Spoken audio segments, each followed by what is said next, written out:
Hello everyone, welcome to online class of electrical machines 1 subject. Today's class I will be telling you about testing of DC machines. So in the syllabus we are having 4 types of test of DC machines: brake test, Swinburne's test, Hopkinson test and field test. So I will be telling in detail about each test, their construction, operating principle and also a numerical based on this test. So this testing of DC machines very important, students. See, you may get in LAQs or in SAQ also. You may get a numerical also based on these 4 tests. So let us start our topic.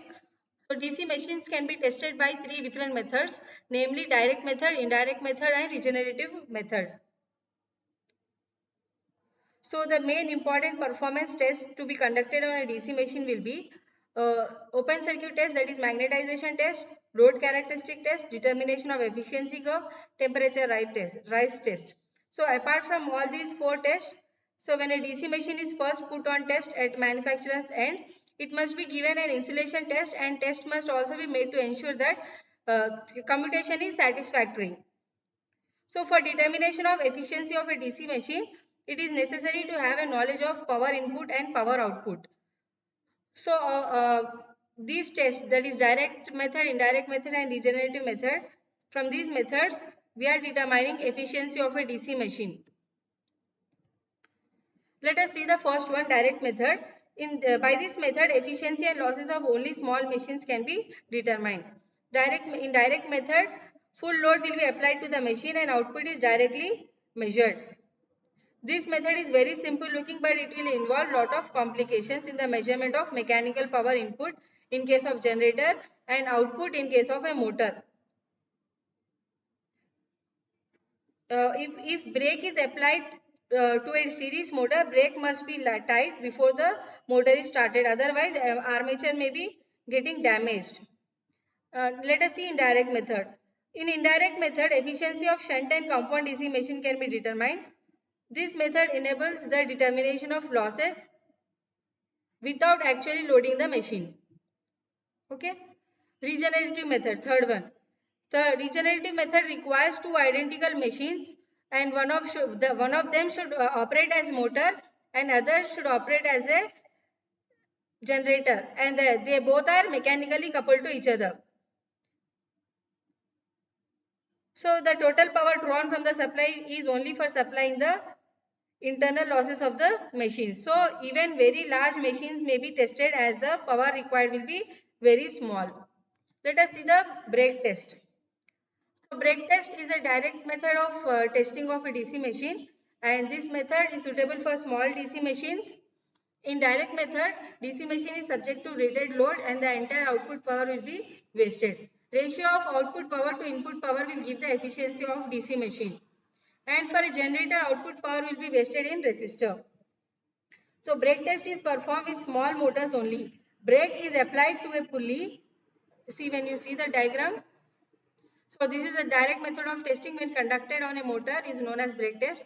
Brake test will be carried out as shown in the figure. So there will be a belt, a motor shaft. This is the motor shaft. This is the pulley. S1, S2 are the weights.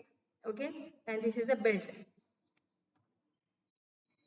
So belt around the air-cooled pulley has its end attached to the spring balancers S1 and S2. Using belt tightening hand wheels H1 and H2, load of the motor will be adjusted to its rated value. So let us assume that the spring balance to be calibrated in kilogram.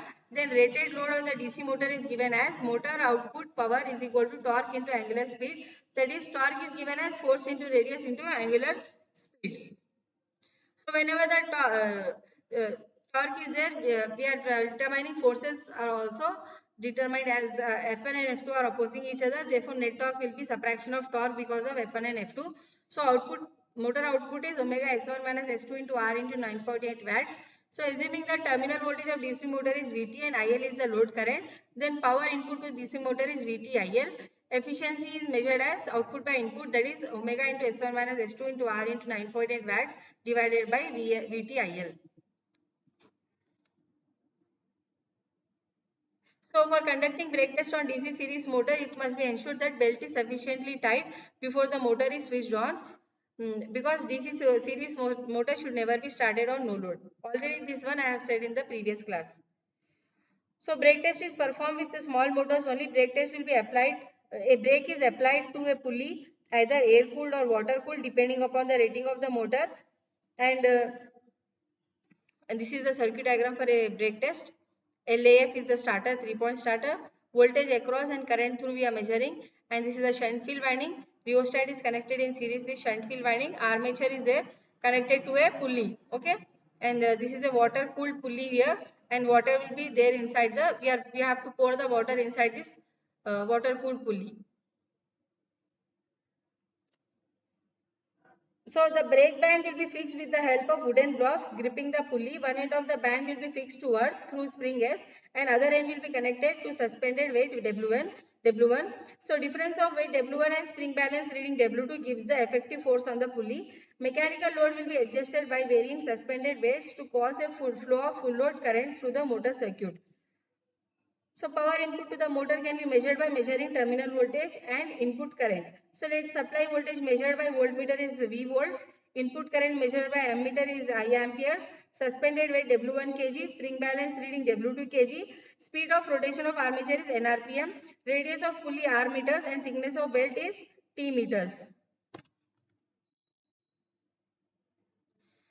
So motor output is T into 2 pi n by 60 kg meter per second. That is W1 minus W2 into R plus T by 2, 2 pi n by 60. Because T is W1 minus W2 into R plus T by 2, we have substituted here. So neglecting T, then it will become W1 minus W2 into R, 2 pi n by 60. And in kg meter per second, or multiply it by 9.81 to get in Newton meter per second or watts. So input to the motor is VI watts, efficiency is output by input, W1 minus W2 into R into 2 pi n by 16 to 9.81 by V1. This is our efficiency of the motor. Okay, disadvantages of brake test. There are few disadvantages of brake test and some precautions also we have to take. So let us see the precautions. While performing the brake test with series wound machines, care should be taken that brake applied is tight, failing which the motor will attain dangerously high speed and it will get damaged. So let us see the disadvantages of brake test. Spring balance readings are not stable and rather it will fluctuate. Output power will be wasted and frictional torque at a particular setting of hand wheel H1 and H2 do not remain constant. So let us see a small numerical on brake test. In a brake test on a DC shunt motor, effective load on brake pulley was 13 kg. Effective diameter of the pulley was 46 centimeters. Speed 1400 rpm. Armature current 23 amps. When the supply voltage is 220 volts, calculate the efficiency of the motor at this load when field resistance is 110 ohms. So let us see the solution. Effective load is given as 13 kg. Pulley radius R is 46 by 2 because diameter is given, so diameter by 2 will be the radius in centimeters, so convert it into meters. 0.23 meter, 1 meter is 100 centimeters, so now converting centimeter to meter. Torque exerted is force into radius, that is 13 is the force, and 13 into radius is 0.23. So in kg meter 2.99, in Newton meter multiply by 9.81, then it is 29.33. Motor output is T into 2 pi n by 60. Substitute all the values. 4300 watts. Armature current is 23 amps. Shunt field current ISH is V by RSH. Because this is a shunt motor, I am writing the equation according to the shunt motor. So IA is given as 23 amps. Shunt field current calculated as V by RSH. Input current IL is equal to IA plus ISH. Input power is V into I, 220 into 25. Efficiency will be output power by input power. So it is 78.2%. Swinburne's next test is Swinburne's test. It is the simplest indirect method of testing of DC machine in which losses will be measured separately and efficiency at any desired load will be predetermined. Machine will be run as motor on no load. The excitation will be adjusted to give normal speed and normal voltage will be applied across the motor terminals. This is the indirect method of testing of DC machine. It is named after Sir James Swinburne. Swinburne test is most commonly used and simplest method of testing of shunt and compound wound DC machines which have constant flux. In this test, efficiency of machine at any load will be predetermined. We can run the machine as a motor or as a generator, and in this method of testing, no load losses will be measured separately and eventually we can determine the efficiency. So this is the circuit connection for Swinburne's test. Speed of the machine will be adjusted to the rated speed with the help of shunt regulator as shown in the figure.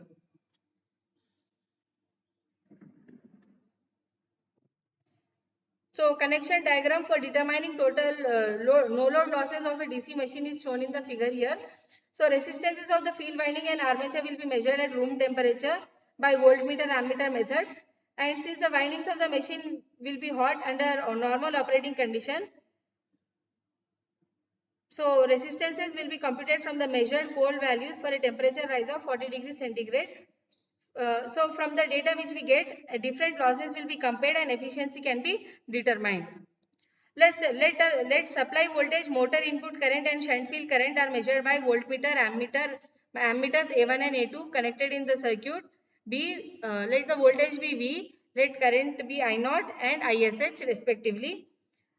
So on no load, mechanical output of this machine will be 0. Whole of the input on no load will be used to supply the internal losses in the machine. That is shunt field copper loss, armature copper loss and stray power losses. In shunt wound machine and in case of compound wound machine, input is also used to supply series field copper loss in addition to shunt field, armature and stray power losses. Now let us see what is the power input. Power input will be VI0. Shunt field copper loss is VISH. Armature copper loss on no load is IA0 square RA. That is IA0 is equal to I0 minus ISH, where RA is the hot resistance of armature. Let us denote PS as stray power losses, that is equal to input on no load minus shunt field loss minus armature copper loss. That is VI0 minus VISH minus IA0 square RA. IA0 is I0 minus ISH. Constant losses PC is equal to PS plus shunt field copper loss. So it is equal to VI0 minus VISH minus I0 minus ISH whole square RA plus VISH. Now let us determine efficiency of the machine running as a motor on load. Let load current is IL amperes, total input is VIL watts, constant losses PC is VI0 minus I0 minus ISH square RA, which are determined from no load test. Armature copper loss is IL minus ISH square RA, total losses is PC plus IL minus ISH square RA. PC is nothing but what? V into I0 minus ISH square RA plus remaining part as it is. So output is input minus losses, that is VIL minus PT. Efficiency of motor can be determined as output by input into 100. Output is VIL minus PT and input is VIL into 100. Will give you percentage efficiency. Now we will calculate efficiency of machine running as a generator. Let load current supplied by generator be of IL amperes at terminal voltage of V volts. Then generator output is VIL watts. Armature copper loss is IA square RA. IA is written as IL plus ISH. And the constant losses PC is VI0 minus I0 minus ISH square RA. Total loss will be this constant losses plus IL plus ISH square RA. So input to the generator is output plus losses. Output is given as VIL. Losses are given as PT, total losses. Now generator efficiency will be output by input into 100. Output is VIL. Input is VIL plus PT into 100 to get the percentage efficiency. So there are some advantages and disadvantages of Swinburne's test. Let us first see the advantages. It is convenient and economical method of testing of DC machines since power required to test a large machine is very small. Second advantage is that efficiency of the machine can be predetermined at any load since stray power losses are known. Disadvantages. No account is taken for change in iron losses from no load to full load on account of distribution of flux due to armature reaction. Okay, because of armature reaction, some distortion will be taking place, and that is no account is taken for change in iron losses from no load to full load on account of distribution of flux due to armature reaction. On full load, flux distribution is very much affected due to armature reaction, and in some cases to an extent that iron losses becomes 1.5 times of iron losses at no load. Second disadvantages is that as the test is performed on no load, therefore it is impossible to know whether at full load communication would be satisfactory and the temperature rise will be within specified limits or not. Third disadvantage is that this test cannot be performed with DC series motor because on no load series motor should attain such high speed that it will not get damaged, and secondly this test is not applicable to those machines in which flux and speed are remaining constant. So this test is applied only to shunt and level component machines. So let us see one numerical. A 60 kilowatt 250 volt shunt motor takes 16 amps when running light load at 1440 rpm. Resistances of armature and field windings are 0.2 ohms and 125 ohms respectively.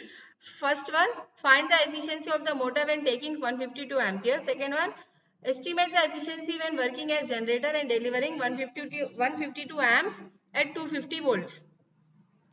Let us see the solution. Shunt field current ISH is V by RSH, that is 250 by 125 2 amps. No load line current is 16 amps given. No load input is V I naught, that is 250 into 16 4000 watts. No load armature current is IL0 minus ISH 16 minus 2 14 amps. No load armature copper loss is IA naught square RA, that is 14 square into 2.2 39.2 watts. Constant losses are no load input minus no load armature copper loss 4000 minus 39.2, that is 3660.8 watt. On full load line current is 152 amps. Input is VIL, that is 250 into 152 38,000 watts. Armature current is IL minus ISH 150 amps. Armature copper loss is IA square RA, that is 150 square into 0.2 4500 watts. Total losses will be equal to constant losses plus armature copper losses, that is accounting to 8160.8 watts. Output is input minus total losses, that is 38,000 minus 8160.8 29.8 watt. Efficiency is output by input, that is 78.2% we are getting. Now for a generator, line current is 152 amps, IA is IL plus ISH, armature copper loss is IA square RA. Substitute all the values, we know all the values, IL, ISH, IA. Substitute and get the values here. So total losses is constant losses plus armature copper losses, that is 8404 watts, and generator output is VIL 250 into 152. Generator input is output plus losses, and efficiency will be output by input, that we are getting as 81.89%. Next is Hopkinson's test.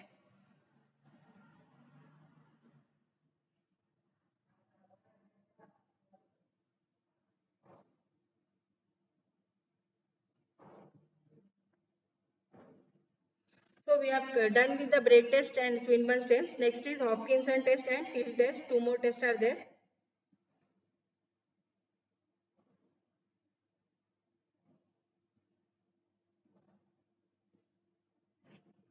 Hopkinson test is also called as regenerative test, and this test is also known as back-to-back test also. It requires two machines which must be identical, and these machines are mechanically coupled and they are so adjusted electrically that one of them will act as a motor and another will act as a generator.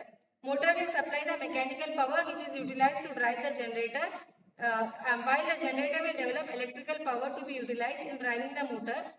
In addition to electrical power which is drawn from the supply mains, so here we can see in the diagram there are two identical machines. So maybe of any size can be tested under full load condition. So under test the power draws from the supply mains will be that which is required to overcome the internal losses of the two machines, and this method is economical when large machines are tested on full load for longer duration.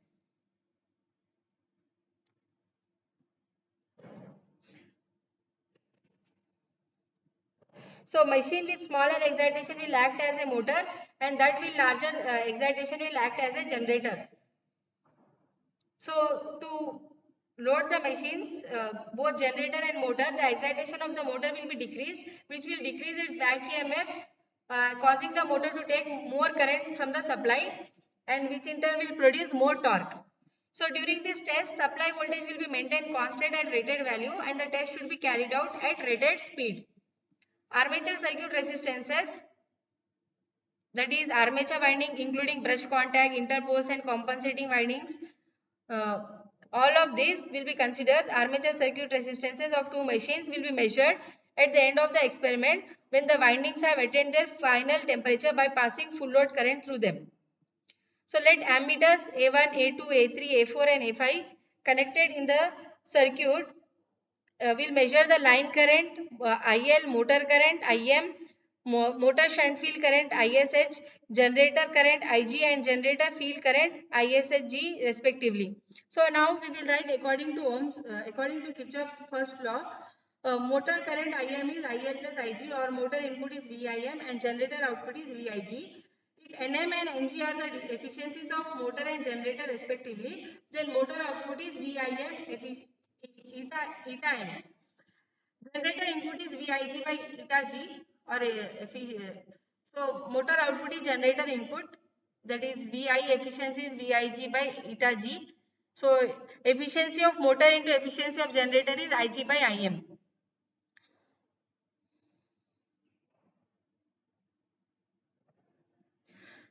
So assuming armature field and stray power losses in both of the machines to be equal, then efficiency of machine is equal to efficiency of generator, that is equal to under root Ig by Im, and that is equal to under root Ig by Ig plus IL or under root Im minus IL by Im.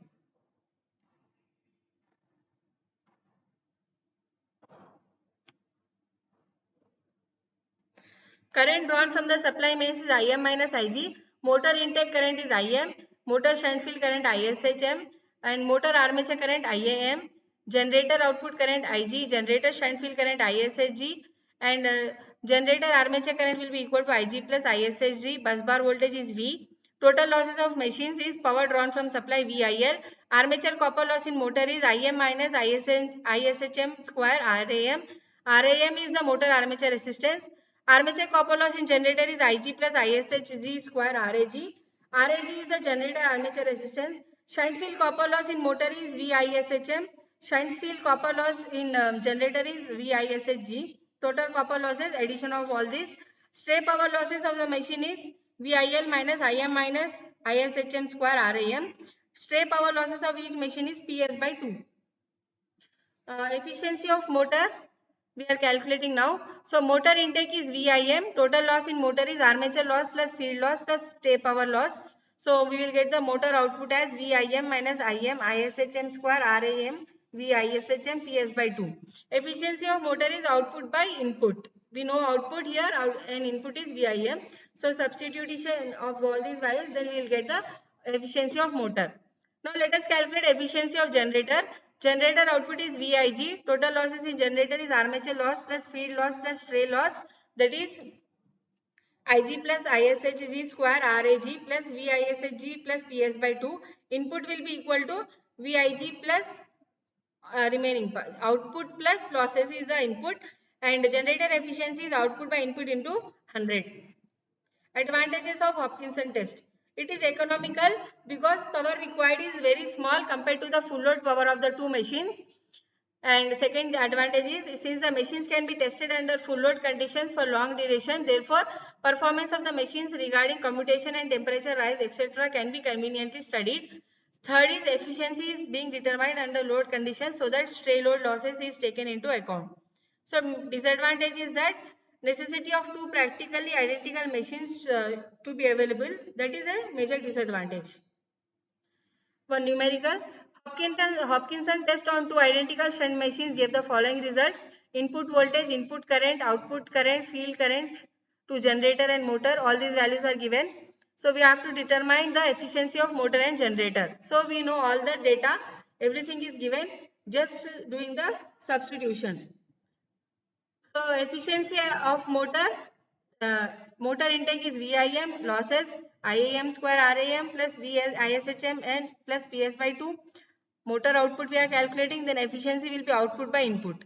Now similarly calculation of efficiency of generator. Generator output is VIG, that is 250 into 60. Total losses is IA square RA plus VISHG plus PS by 2. Then we will find out generator input. Efficiency will be output by input into 100, 91.67 percentage. Okay. See students, whatever we derived just now, in that only we are doing the substitution.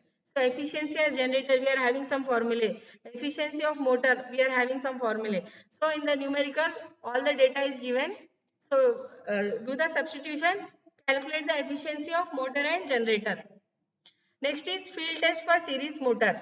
Fourth one, this test is applicable to two similar DC motors, two similar series motors.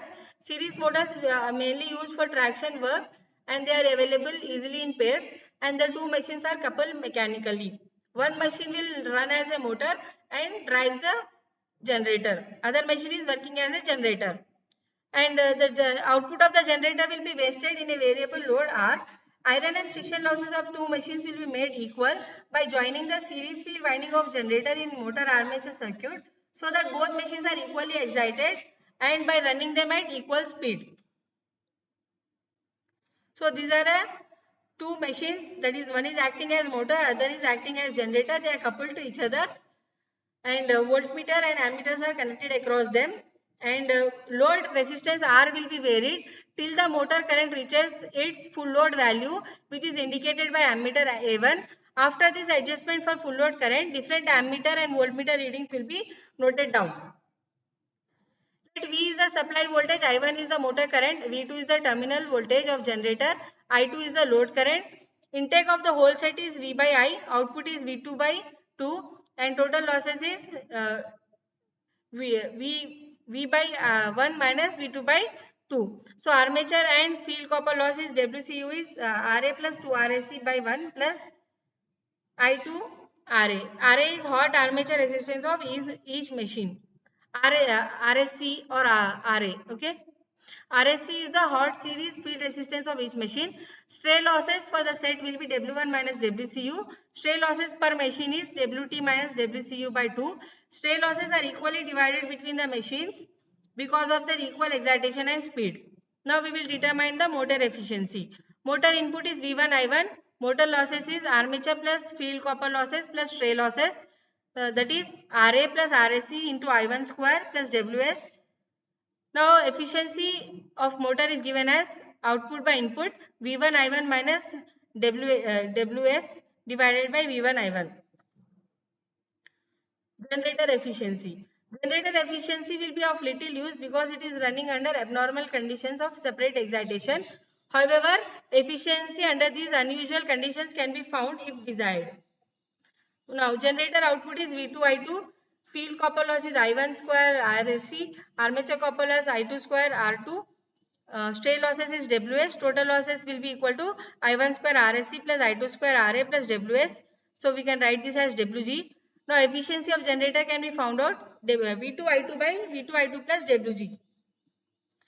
So here we have to note down that although the two machines are mechanically coupled, it is not a regenerative method because generator output is wasted instead of being fed back into the motor, which was there in case of a Hopkinson or back-to-back test. Let us see one numerical. A test on two coupled similar tramway motors with their fields connected in series gave the following results. When one machine acted as a motor and other acted as a generator. So when it is acting as motor, armature current is 56 amps, armature voltage 590 volts, voltage drop across field windings 40 volt. When it is acting as generator, armature current is 44 amps, armature voltage is 400 volts, field voltage drop is 40 volt, resistance of each armature is 0.3 watts. Calculate the efficiency of the motor and gearing at this load. So connection for two machine is shown in the figure. Total input is 630 into 56, that is 35,280 watts. Output is 400 into 44, 17,600 watts. Total losses will be 35,280 minus 17,600, that is 17,680 watt. Series field resistance is 40 by 56, 0.714 ohms.